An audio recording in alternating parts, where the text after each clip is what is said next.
Aristotle Greek ചിന്തകനാണ്. ജീവശാസ്ത്രത്തിന്റെ പിതാവ്. ജീവികളെ ചുവന്ന രക്തകോശമുള്ളവ, അല്ലാത്തവ എന്നിങ്ങനെ തരംതിരിച്ചു.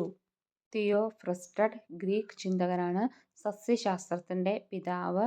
സസ്യങ്ങളെ ഏകവാർഷികൾ, ദ്വിവാർഷികൾ, ബഹുവാർഷികൾ എന്നിങ്ങനെ തരംതിരിച്ചു.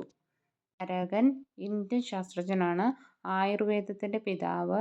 200ഓളം സസ്യജന്തുജാലങ്ങളെ ഉൾപ്പെടുത്തി ചരകസംഹിത എന്ന ഗ്രന്ഥം രചിച്ചു.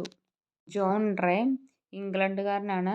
18,000-ലധികം സസ്യങ്ങളെ ഹിസ്റ്റോറിയ ജനറലിസ് പ്ലാന്ററം എന്ന പുസ്തകത്തിൽ രേഖപ്പെടുത്തി. സ്പീഷീസ് എന്ന പദം ആദ്യമായി ഉപയോഗിച്ചു.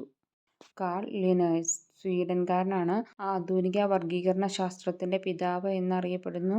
വ്യത്യസ്ത വർഗീകരണ തലങ്ങൾ നിർദ്ദേശിച്ചു. ജീവികൾക്ക് ശാസ്ത്രീയ നാമം നൽകുന്ന ദ്വിനാമപദ്ധതി ആവിഷ്കരിച്ചതും അദ്ദേഹമാണ്.